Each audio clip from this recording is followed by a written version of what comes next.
About 3 hours before Lefty dropped me off just a couple of feet from here, I'd been back at the Fraternity House studying for a test. Well, somebody came into my room and said, "Hey man, someone's going to streak down Sorority Row." I said, "Man, let's go over there and watch them." So over there we went, and there were thousands of girls all over the place. Problem is, there were a bunch of policemen all over the place too. So we hung around a while. There's obviously nobody's going to go streaking.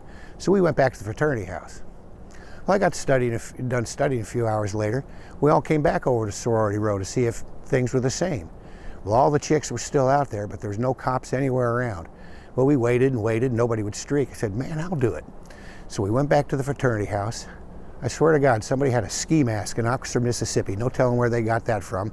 But I put on some gym shorts or something, a golf shirt, had this ski mask, and we all climbed into Lefty's car. It was me, Lefty driving, Jamie Collier, and Bill Amos. Tommy Cox, my best friend, he was stationed down at the other end of Sorority Row. He's going to be the getaway driver. So we came around the turn.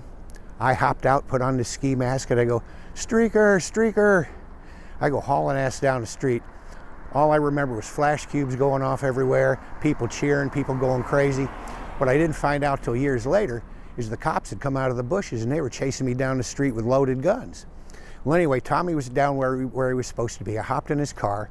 He zipped down to the end of Sorority Row, took a hard right, went about 200 yards, turned around, and we came back slow, driving right back up Sorority Row.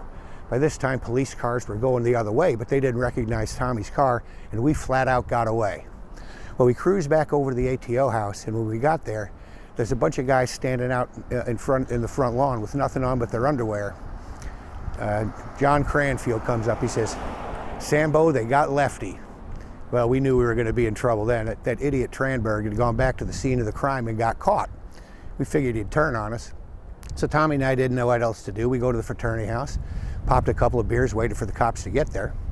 Well, they got there, and they didn't handcuff us or anything. They just put us in a paddy wagon, told us it was the very first time they'd used that paddy wagon. They drove us down to the Lafayette County Jail, fingerprinted us, took our mug shots, and the guys go, "Make a mean face for the cameras, man. Show them you're a mean criminal." So we did.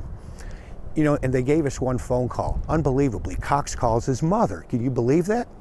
Anyway, they throw us in jail. Lefty and Amos and Jamie Collier were already in there. We just kind of laughed about it all night long. Morning, they brought us Egg McMuffins for breakfast. They were pretty good, too. Well, Dr. Bela Chain, who had been an ATO alum, who's in the Ole Miss administration, he came and bailed us out, and we all went back to the Fraternity House. Turned on the news that night, we'd made Walter Cronkite's news. Thank God they didn't mention us by name. So